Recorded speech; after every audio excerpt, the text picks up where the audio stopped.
continuamos con la serie Dioses Falsos, derribando los dioses modernos, dioses falsos, derribando los dioses modernos. Y quiero pedirle que vaya conmigo a Lucas capítulo 12, versículos desde el 13 hasta el 21. Lucas 12, desde el 13 hasta el 21. Yo voy a leerlo. ¿Nos ponemos de pie de nuevo? ¿No les molesta, por favor? Para honrar la palabra.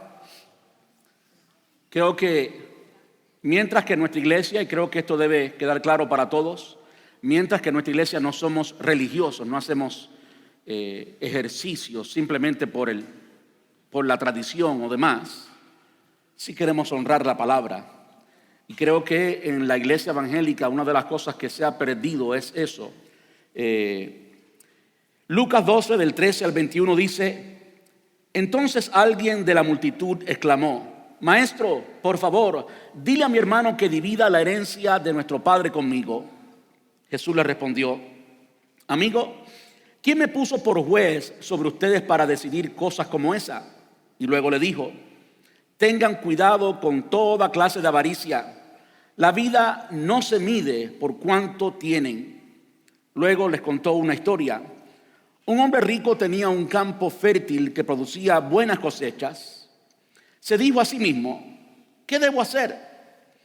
No tengo lugar para almacenar todas mis cosechas. Entonces pensó: ya sé, tiraré abajo mis graneros y construiré unos más grandes. Así tendré lugar suficiente para almacenar todo mi trigo y mis otros bienes.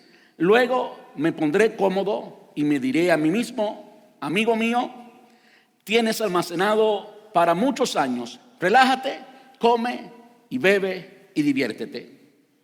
Pero Dios le dijo: necio, vas a morir esta misma noche.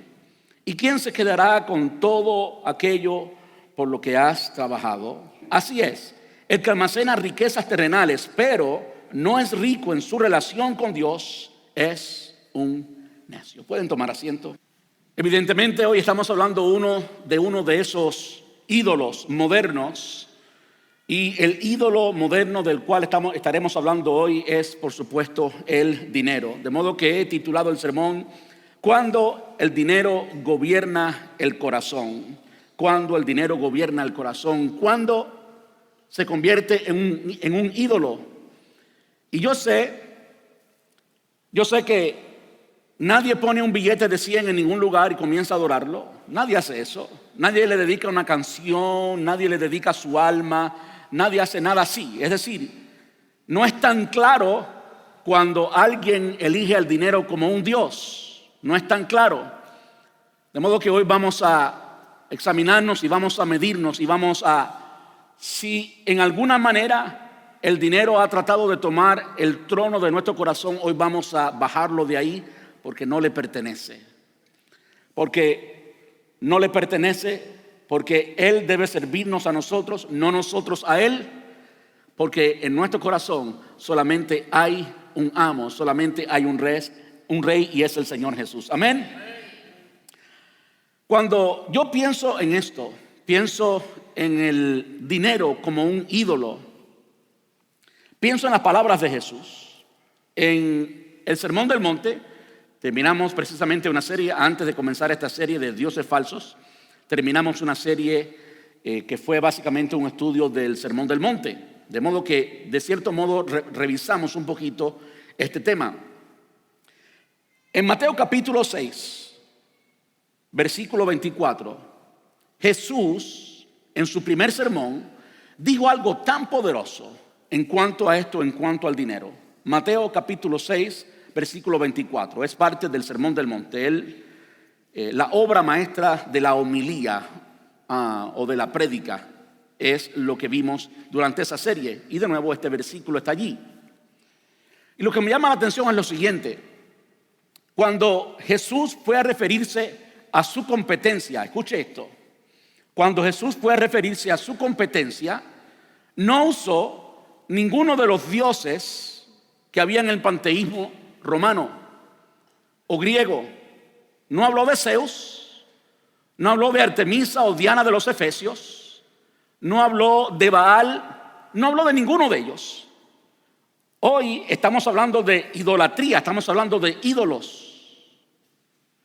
Si en aquel entonces alguien hubiera competido con Jesús, hablando de dioses, entre comillas, haría sentido, ¿verdad?, referirse a uno de esos dioses, entre comillas, incluyendo también al gobernador, porque en aquel entonces se adoraba a los gobernadores romanos, era parte de la exigencia. César Augusto era considerado como un dios. ¿Por qué no se refirió a ninguno de ellos? ¿Por qué no se refirió a ninguno de los ídolos modernos? Por ejemplo, ¿por qué no se refirió a un dios del hinduismo como Vishnu o como Shiva? ¿Por qué no se refirió a ellos? ¿Por qué no se refirió a Alá? Ahí pudiéramos entrar en mucho conflicto si tratamos de escudriñar quién es Alá, el Dios de los musulmanes. ¿Por qué no se refirió a la Scientology o la Scientology? No voy a tratar de traducirlo. ¿Por qué no se refirió a la brujería? ¿Por qué no se refirió a los dioses africanos como el Ewa y toda la brujería? ¿Por qué no se refirió a ninguna otra forma, a ninguna otra deidad a la que personas actualmente se postran y hay religiones completas? ¿Por qué no se refirió, y esta es aún más significante, por qué no se refirió específicamente al mismo Satanás? ¿Por qué no se refirió a él? Hoy en día hay iglesias satánicas, hay sacerdotes satánicos en nuestra nación y alrededor del mundo. ¿Por qué es que él no se refirió a eso? Eso nos debe llamar mucho la atención, muchísimo nos debe llamar la atención. En Mateo capítulo 6, versículo 24, él dijo: nadie puede, escuche las palabras que usó, servir a dos amos. En el contexto de la esclavitud es que se usa aquí la palabra amo, dueño, alguien que tiene dominio total, alguien que te controla, alguien que es tu dueño, tu amo. Nadie puede servir a dos amos, pues odiará a uno y amará al otro. Será leal a uno y despreciará al otro. No se puede, es imposible, no se puede servir a Dios y estar esclavizado. Esa fue la palabra que usó literalmente. Y estar esclavizado por el dinero. No sos Satanás. No son ninguno de los dioses de aquel tiempo, ninguno de los ídolos del tiempo moderno usó el dinero. La competencia vendría siendo o el dinero o Jesús. Y dijo muy claramente que no podemos, es imposible servir a dos amos porque, pues, amar a uno, despreciar al otro, y no se puede servir a Dios y al dinero. En Lucas capítulo 12 vemos esencialmente una petición. Jesús estaba predicando a las multitudes. De hecho, había acabado de hablar de la blasfemia en contra del Espíritu Santo. Había acabado de hablar de temas muy importantes. Y en medio de esa prédica, en medio de ese sermón o de ese discurso, sale alguien evidentemente muy o demasiado preocupado por su dinero, y en lugar de preguntarle algo referente a lo que Jesús venía diciendo, simplemente le dijo: maestro, dile a mi hermano que comparta la herencia de mi padre conmigo. Ya lo leímos al principio. De ahí vemos una advertencia de Jesús interesante, y vamos a ver ahora, vamos a profundizar un poquito en por qué el Señor Jesús no le respondió nada referente a esa herencia. Más bien le dijo que la avaricia es un ídolo. Habló directamente al corazón de esta persona, habló directamente al problema que tenía esta persona, más allá de la herencia, si tenía derecho a la herencia o no, si había habido alguna injusticia o no. Lo que había en el corazón de esta persona era avaricia. Y después de decirle acerca de la avaricia, le dijo en eso, no solamente le habló negativamente de la avaricia, sino que dio una declaración que para mí es muy importante, y es: la vida del hombre no consiste en los bienes que posee. La vida del hombre no consiste en los bienes que posee. Yo creo que esa frase pudiéramos repetírnosla constantemente para destronar al Dios dinero de nuestro corazón.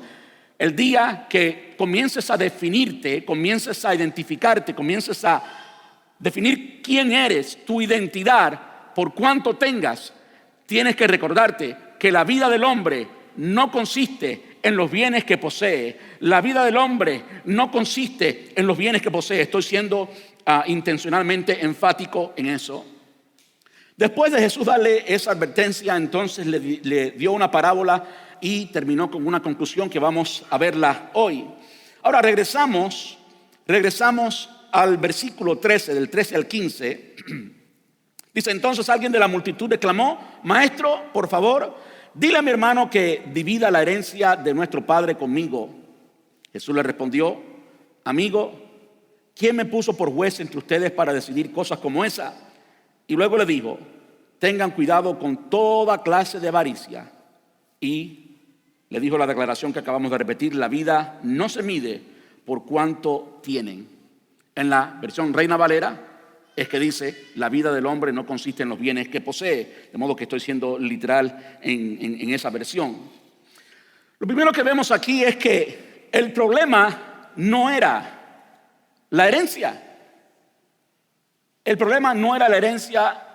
El problema era lo que vimos la semana pasada, o lo que comenzamos a ver la semana pasada cuando hablamos bajo el tema la fábrica de ídolos, hablando del corazón. Porque nuestro corazón fácilmente puede fabricar dioses diferentes al Dios de la Biblia, y comenzamos de una forma muy sutil, a veces nos damos cuenta y comenzamos a adorar a otra deidad o darle el lugar de Dios a algo o alguien, y en el momento que le damos el lugar de Dios a algo o a alguien, eso se convierte en Dios. Pudiéramos pensar en cómo fue que alguien tuvo el valor, y pudiéramos pensar en la dimensión de la avaricia en este hombre, que aunque había una gran multitud, había miles. Si usted lee el contexto, lee Lucas capítulo 12, había miles de personas allí, y dentro de la presión que ejerce naturalmente una multitud de miles de personas, y tener a alguien de tanta importancia, si alguien reunía en ese entonces a miles de personas, pues por supuesto era alguien muy importante. Él mismo lo dice: maestro. En la costumbre religiosa judía, en la élite religiosa judía, estaban los rabinos o rabí. Esa era la palabra para maestro. Y un rabino era alguien que tenía mucho poder, mucha influencia, alguien respetado. De modo que, es decir, el hecho que haya interrumpido no significa que no sabía quién era la persona que estaba hablando. Era una persona que él mismo le da el respeto a llamarle maestro. Podemos imaginar el nivel de la avaricia que había en el corazón de este hombre, que no respetó la multitud que había, no respetó la línea de pensamiento que Jesús estaba llevando, no respetó el título que para él tenía Jesús, aunque él mismo lo reconoce como maestro. Y en medio de todo eso, simplemente, como bien dijo el salmista, de la abundancia del corazón, ¿qué? Habla la boca. Y habló lo que había allí en su corazón: pura avaricia. Vemos que Jesús no responde sobre leyes de herencia, Él no corrige. Me encanta cómo el Señor siempre va exactamente a la raíz del problema.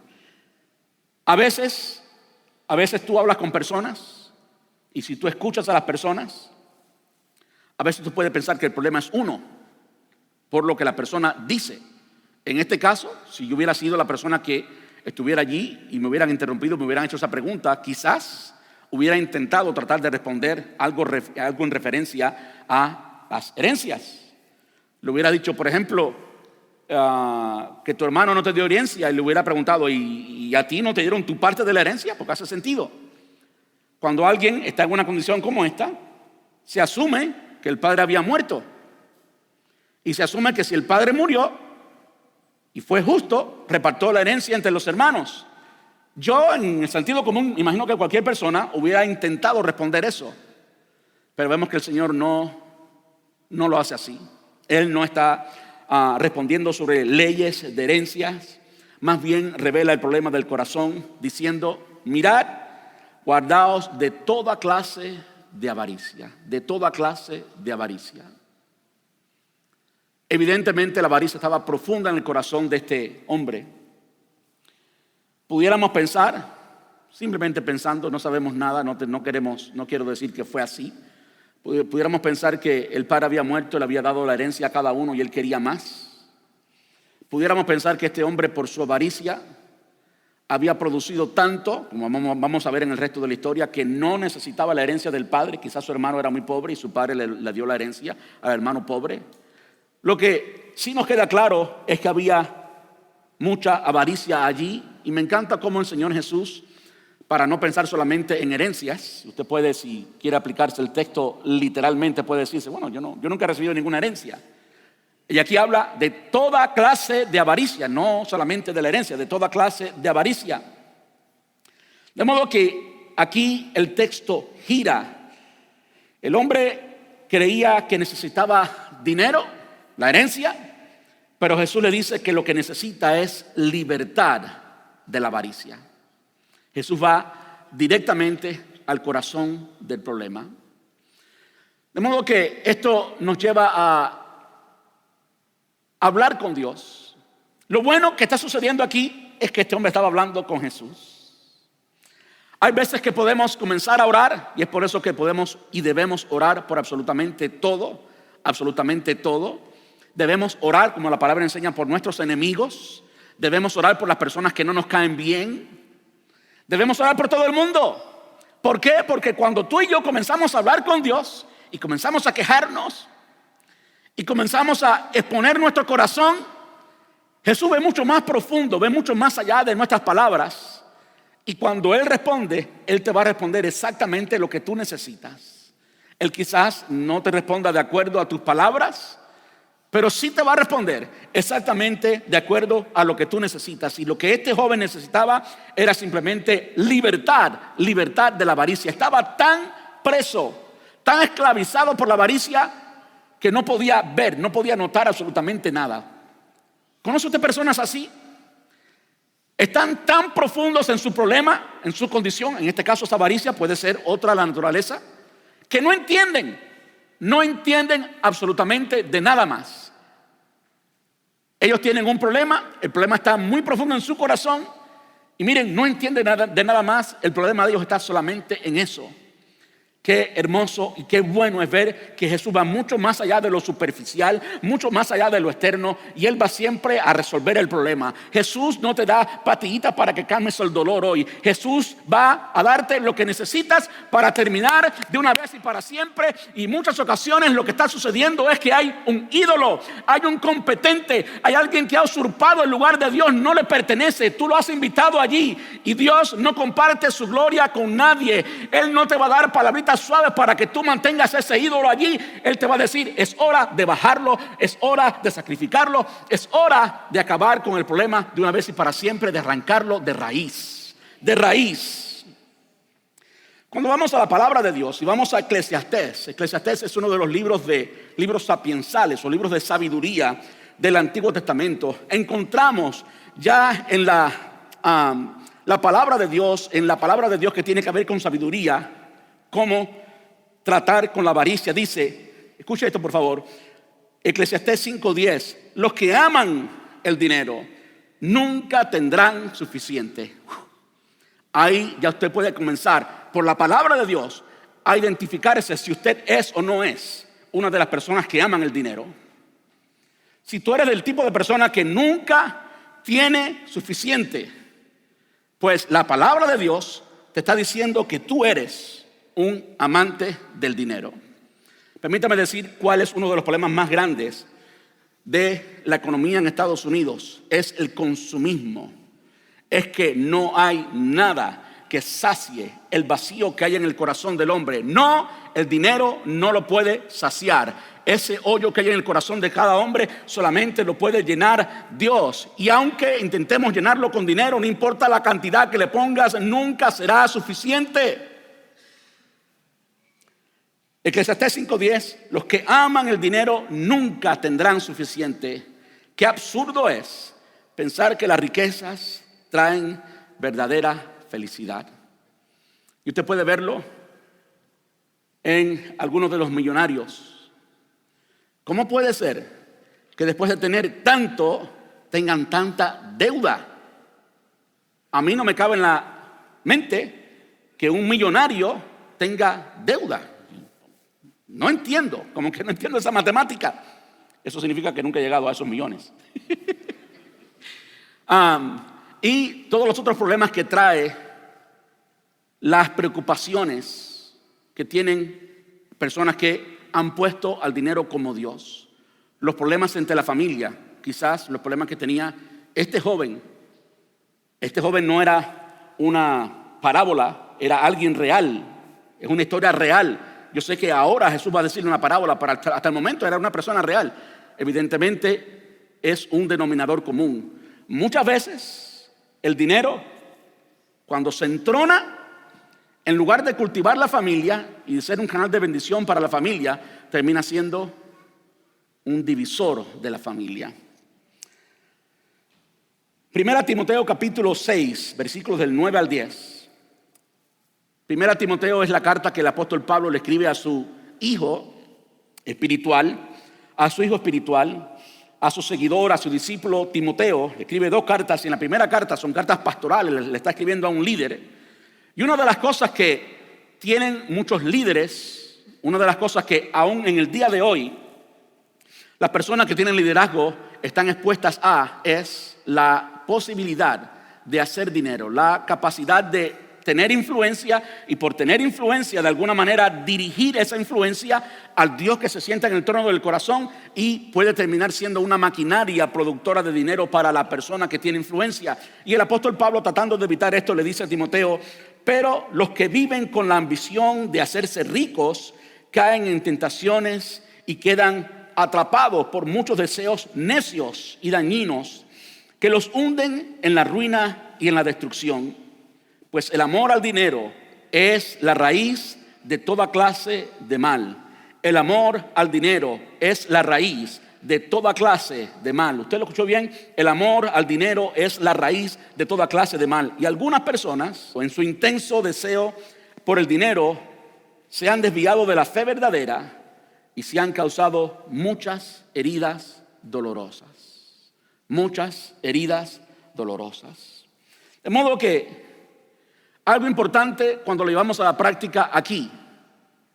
Jesús trató el problema de la avaricia, del amor al dinero.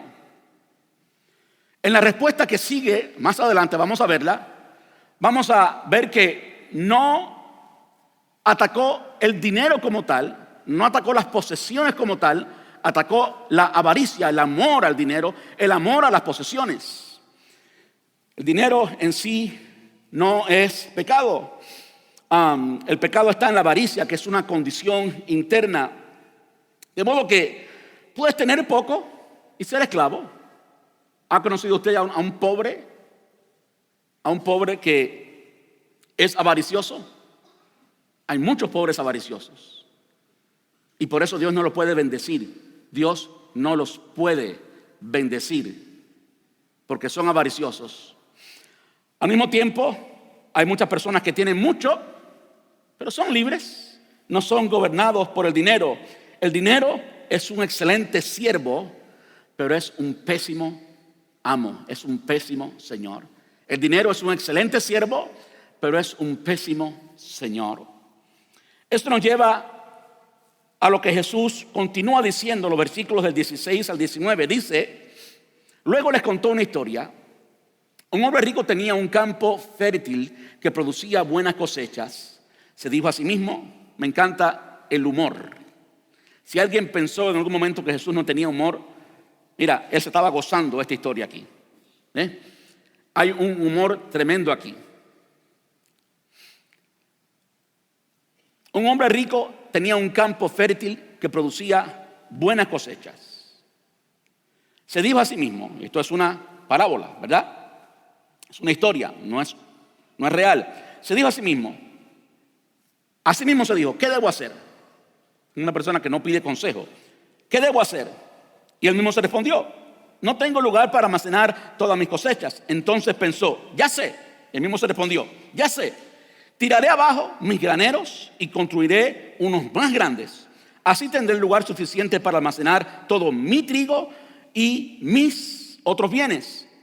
Luego me pondré cómodo y me diré a mí mismo, amigo mío, ya que tonto, amigo mío, tienes almacenado para muchos años. Relájate, come y bebe y diviértete. Notemos el lenguaje que Jesús usó acá. Y es por eso que hice énfasis en ellos. Mis frutos, mis graneros, mis bienes. Es básicamente un monólogo. Este hombre estaba hablando solo.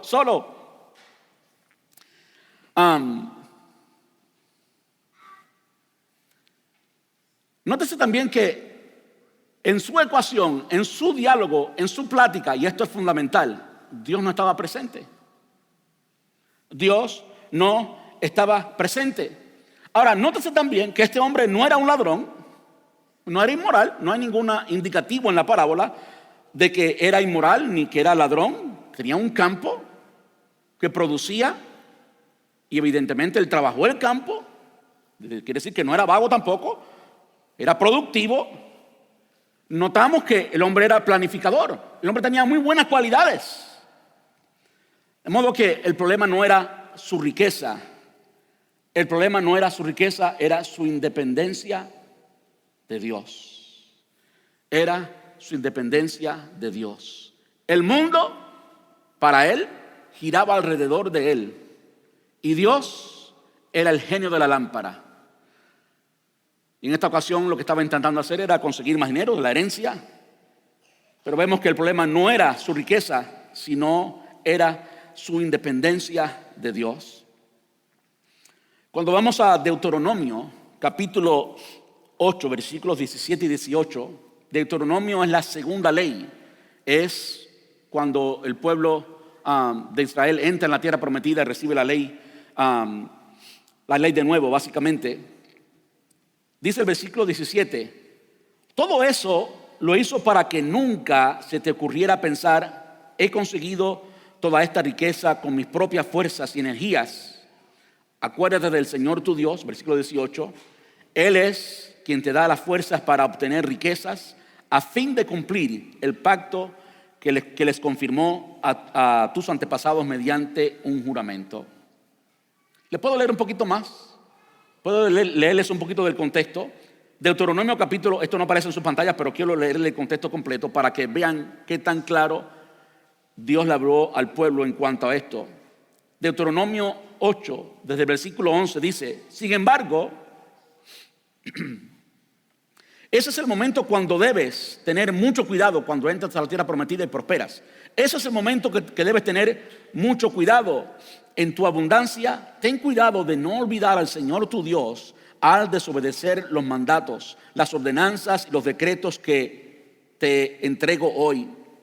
Pues cuando te sientas satisfecho y hayas prosperado, edificado casas hermosas donde vivir, cuando haya aumentado mucho el número de tus rebaños y de tu ganado, y te hayas multiplicado, y se haya multiplicado tu plata y tu oro, junto con todo lo demás, ten cuidado, o ten mucho cuidado, no te vuelvas orgulloso en esos días y entonces te olvides del Señor tu Dios, quien te rescató de la esclavitud en la tierra de Egipto.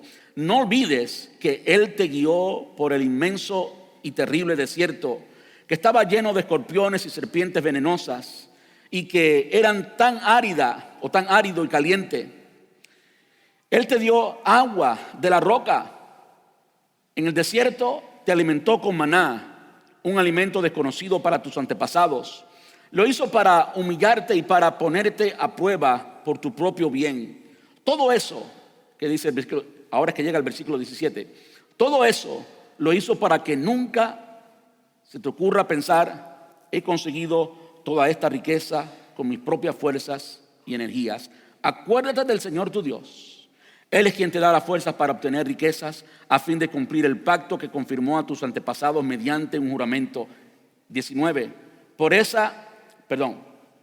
Pero una cosa te aseguro. Si alguna vez te olvidas del Señor tu Dios y sigues a otros dioses, les rindes culto y te inclinas ante ellos, sin duda serás destruido. El problema no es que Dios no quiera darnos en abundancia. Más bien yo creo que Dios sí quiere darnos en abundancia, pero Él nos da en abundancia cuando Él puede darnos en abundancia. Cuando hemos sido probados, cuando no nos hemos dejado manejar por el dinero, cuando no lo hemos adorado, no nos hemos rendido a Él, más bien lo usamos para el bien del reino y para bienes en general. Es entonces que el Señor puede bendecirnos. Y hay muchos ejemplos en toda la Biblia. Podríamos hablar desde el mismo padre de la fe, Abraham. Cómo Dios bendijo a Abraham y las riquezas que tenía Abraham. Era realmente rico, muy rico. Pero ¿saben qué tenía Abraham? Dios lo llamó su amigo. ¿Saben por qué? Porque el día que le pidió lo más valioso, allá fue Abraham a sacrificar a su hijo. Dios era realmente lo primero en su corazón. Y cuando Dios es lo primero en tu corazón, entonces Él puede bendecirte. Mire cómo lo dice Santiago, el medio hermano de Jesús. Santiago capítulo 4, versículos del 13 al 15. Presten atención ustedes que dicen: hoy o mañana iremos a tal o cual ciudad y nos quedaremos un año, haremos negocios allí y ganaremos dinero. ¿Cómo saben qué será de su vida el día de mañana? La vida de ustedes es como la neblina del amanecer. Aparece un rato y luego se esfuma. Lo que deberían decir es: si el Señor quiere, viviremos y haremos esto o aquello. De modo que cuando miramos a la parábola podemos decir: planifica, sí planifica, sí invierte, hablando de dinero, ¿verdad? Planifica, invierte, sí trabaja duro. Yo creo que eso honra a Dios. Planificar, ser inteligente, invertir. Hay pasajes que nos hablan de cómo invertir, como no pongas todos tus bienes en diversificar tu portafolio, invertir en diferentes maneras. Eso es bíblico y Dios no se contradice. Dios no nos dice que hagamos una cosa y después nos dice que hagamos lo contrario. De modo que planificar, invertir, trabajar duro es bueno, pero nunca como si Dios no fuera la fuente. Al final tenemos que reconocer que la fuente siempre es Él. Han habido personas muy ricas que han sido bendecidas por Dios, pero nunca se han dejado gobernar por el dinero. El dinero les ha servido a ellos, ellos no han servido al dinero. Y en la historia moderna podemos hablar de, por ejemplo, John Rockefeller, quien practicaba el diezmo aún desde la juventud. En un tiempo, pero un tiempo fue el más rico, ¿verdad? Todo el mundo conoce, cuando oye a Rockefeller piensa en riqueza, ¿verdad que sí? Rockefeller comenzó a diezmar cuando era joven. Y cuando más tenía, llegó a dar el 90%, no el 10, sino el 90%, y vivir solamente con un 10% de sus ingresos. Troy Cathy, el fundador de Chick-fil-A, cerraba los domingos, como hasta hoy, ¿verdad? Pero el fundador, esa herencia quedó desde la fundación. Este hombre tenía la convicción que el domingo era el día del Señor y no lo cambiaba por nada. Imagínense un restaurante como Chick-fil-A cerrar el domingo. ¿Cómo puede ser que el día que más pueda producir sea el día que cierre? Eso es honrar a Dios. Eso es tener millones, pero tener a Dios en el corazón. Eso es hacer que los millones te sirvan a ti y no tú servir a los millones. Eso es honrar a Dios. Y yo creo que hasta el día de hoy, en cualquier Chick-fil-A que usted va por toda la ciudad, se ha convertido en un tema entre los cristianos. Hay algo especial con Chick-fil-A, ¿sí o no? Es simplemente la bendición de Dios. Le doy un aplauso al Señor.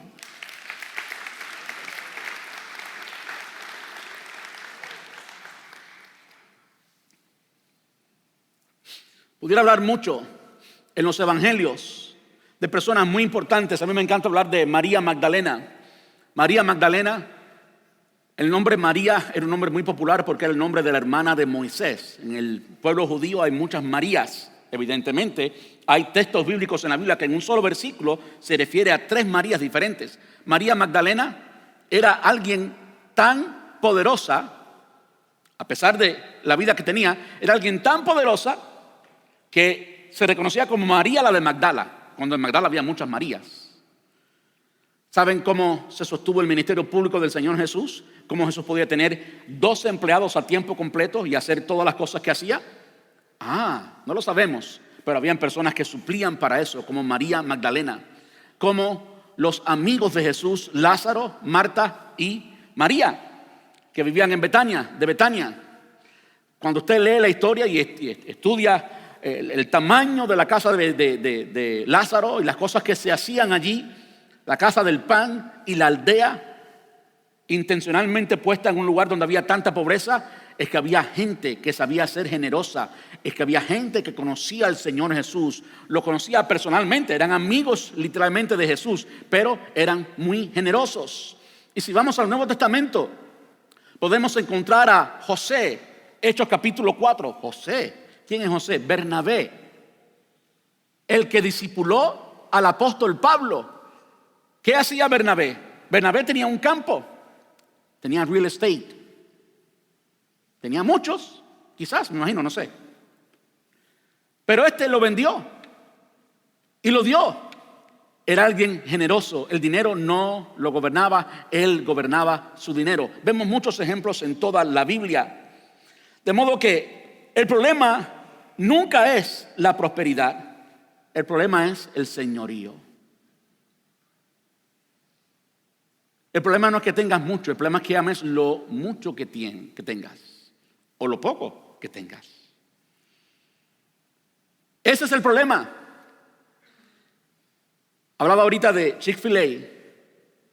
¿Cómo puede ser que hay personas que quieran que el Dios que bendijo a Chick-fil-A los bendiga a ellos sin las preposiciones que tenía el dueño de Chick-fil-A? En otras palabras, hay personas que si el día de mañana le ofrecen $1 más, 8 horas de trabajo, 8 dólares más por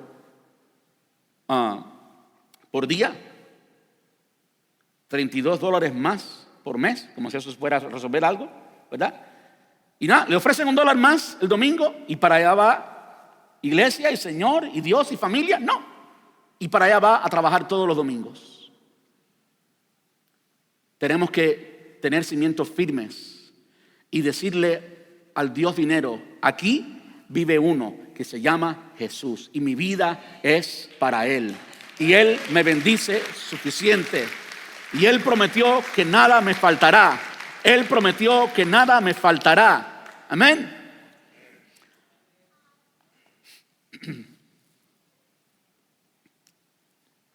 Eso nos lleva al versículo 20 y 21. Pero Dios le dijo: necio, vas a morir esta misma noche. ¿Y quién se quedará con todo aquello por lo que has trabajado? Así es, el que almacena riquezas terrenales, pero no es rico en su relación con Dios, es necio. Aquí vemos la palabra necio o insensato.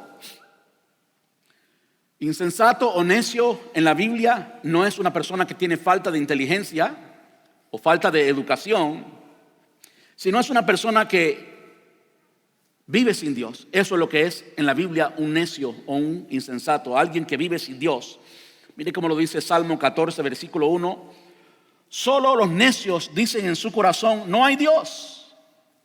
Escucha ahora lo que dice este salmo. Ellos son corruptos, es decir, los que dicen que no hay Dios, los que no creen en Dios, los ateos, los que sacan a Dios de su ecuación. Ellos son corruptos y sus acciones son malas. No hay ni uno solo que haga lo bueno. No hay ni uno solo que haga lo bueno. Aléjese de esa gente porque no hacen lo bueno. Y si usted se está convirtiendo en esa persona, lo que la palabra dice es que no va a hacer lo bueno, que vas a terminar en corrupción. Mateo capítulo 6, y aquí habla de nuevo del Sermón del Monte. Mateo 6 del 19 al 21 dice: no almacenen tesoros aquí en la tierra donde la polilla se los comen y el óxido los destruye, donde los ladrones entran y roban. Yo llamo a eso es lo que es una necedad. Si tú sabes que los ladrones entran y roban y la polilla se lo puede comer y tú lo almacenas allí, pues eso es lo que Jesús está llamando aquí una necedad. Versículo 20: almacena tus tesoros en el cielo, donde las polillas y el óxido no pueden destruir y los ladrones no entran a robar. Yo digo, bueno, eso es sabio, ¿verdad? Ahí estás seguro, ¿sí o no? Donde esté tu tesoro, allí estarán también los deseos de tu corazón.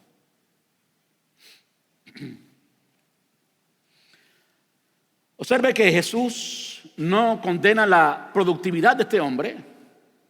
Él condena la falta de conexión que tenía este hombre con Dios.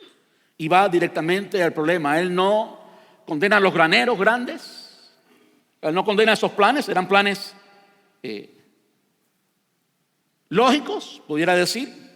Pero él condena el vacío que había en el corazón de esta persona. ¿Qué significa esto de ser rico para con Dios? ¿Qué significa eso? Significa que Dios está en el trono de tu corazón. Significa que Dios es tuyo y que tú eres de Él. Eso significa. Ahora, en términos de finanzas, en términos de manejar riquezas, eso significa, hablando de finanzas y de riqueza, que tú reconoces que Él es el dueño. Que tú reconoces que tú eres el administrador, que Él es el dueño. Tú no eres el dueño, Él lo es, tú eres solamente el administrador. Y que tú lo administras con una perspectiva eterna. Que tú practicas la generosidad intencional. Eso es ser rico para con Dios. Alguien que reconoce que Dios es el dueño, que reconoce que Él es quien lo administra, el administrador. Y que tú lo administras con una perspectiva eterna, no como si lo que tienes delante de ti fuera lo máximo y sea para siempre, sino que lo administras con una perspectiva eterna, que practicas generosidad intencional, que vives con contentamiento.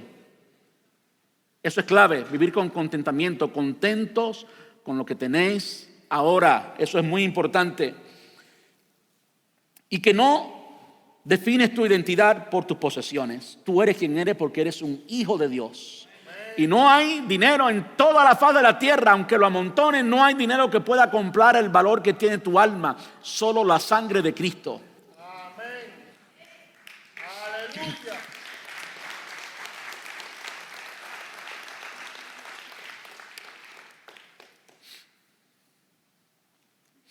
¿Cómo se ve esto en la vida práctica? Bueno, un corazón libre del Dios dinero es un corazón que da sin miedo. Un corazón que planifica sin ansiedad. Un corazón que trabaja sin idolatría. A veces yo me pregunto cómo puede ser que personas puedan trabajar tanto y destruyan su salud trabajando para después no poder disfrutarlo porque ahora no tienen salud. Y entonces, ¿qué fue lo que hiciste? Pero bueno. Trabaja sin idolatría. Disfruta sin culpa. Disfruta sin culpa. ¿Saben que esto es parte del reino? Hay personas que no saben disfrutar su dinero. Y es de parte de Dios que disfrutemos nuestro dinero. El reino de los cielos no es algo que comenzamos a vivir cuando muramos o cuando regrese el Señor en su segunda venida. Es algo que ya vivimos. Y lo que Él nos ha bendecido, o con lo que Él nos ha bendecido, los bienes materiales, son parte de sus bendiciones para nosotros hoy. Debemos disfrutarlas y disfrutarlas sin culpa y sin pedirle perdón a nadie. Y pierde sin desesperarte. Personas que pierden un poquito y a la vez desesperado, como que le arrancaron su motivo de vida. Mira, tranquilo. La palabra enseña que el dinero viene y va. La palabra enseña que el dinero le salen alas. Algún día el dinero que tienes se te va a ir. Y si Dios sigue en tu corazón, Él sigue siendo tu proveedor. Y Él te da dinero de nuevo. Amén. Quiero terminar con esta frase. Cuando el dinero gobierna tu corazón, Dios queda desplazado y tú quedas esclavizado. Cuando el dinero gobierna tu corazón, Dios queda desplazado y tú quedas esclavizado. Ahora, cuando es Dios quien gobierna tu corazón, el dinero se convierte en una herramienta y no en tu amo. Yo creo que Dios realmente quiere bendecir a su pueblo. Yo lo he visto a través de los años. Lo hablaba no hace mucho con el pastor ejecutivo. Trajo ciertos números y demás. Y hablamos de números. No quiero decir exactamente lo que hablamos porque no. Hablamos de números. Hablamos de cantidades. Y tú puedes ver la bendición de Dios. ¿Sabe lo que decía el salmista? Enséñame a contar nuestros días de modo que traigamos al corazón sabiduría. Hay veces que tenemos que mirar atrás y ver lo que Dios ha hecho con nuestra generosidad y la estabilidad que Dios te ha dado y la bendición que Dios te ha dado y decir, Dios ha sido bueno, Dios ha sido fiel. Es hora de que ese ídolo que a veces quiere subirse a nuestro corazón y quiere gobernar todo nuestro tiempo y quiere gobernar todas nuestras emociones y quiere gobernar todo lo que tenemos, lo quitemos de ahí y pongamos allí a quien único lo merece. Y que ahora nuestro dinero comience a servirnos a nosotros, comience a servir a nuestra familia, comience a servir al reino. Es hora de que tú manejes el dinero y no que el dinero te maneje a ti. La forma de sacrificarlo, en nuestra iglesia no hacemos nada extraño, ¿ok? Ni pactamos, ni usted ve aquí nunca que hay que traer un reloj. Yo no sé lo que yo haría con un reloj si usted trae un reloj. ni un pacto en que usted pone una cantidad, ninguna de esas tonterías y estupideces que uno ve por ahí. Pero hay algo cierto en esto. Hay algo cierto en esto de dar. Que la forma de tú arrancarle la cabeza a ese ídolo es sacrificándolo. Es diciendo, tú no vas a ser mi ídolo, mi Dios, o tú no vas a ser mi Dios es el que está en los cielos. Es el que envió a su Hijo por mí. Y tú rendir ese ídolo a los pies de Dios. Amén. No vamos a recoger ninguna ofrenda ahora, no se preocupe. Pero ya queda como una decisión. No permitas que $1 o $2 más manejen tu domingo. Vamos a darle el tiempo que Dios merece, vamos a dárselo a Dios. Y vamos a decirle al dinero que quien manda está en el cielo y nosotros somos sus hijos. Y el dinero tiene que servirnos a nosotros, no nosotros a Él. Dios le bendiga, les amo en el Señor. Y que la prosperidad y la bendición de Dios estén sobre cada uno de ustedes. Que la bendición de Dios esté sobre tu empleo, sobre tu trabajo. Y la gracia de Dios esté sobre ti y seas promovido. Y si emprendes un negocio, que Dios lo prospere. Que Dios te bendiga, que Dios te dé gracia, que Dios te dé destreza, que su gracia y su favor esté sobre ti y pueda ser un río de bendición y no un estanque de agua tóxica, sino un río de bendición. No solamente para Dios, sino para el bien en tu familia, para el bien en tu sociedad, para el bien para todos y que sí, aquel que provee sea glorificado en tu vida.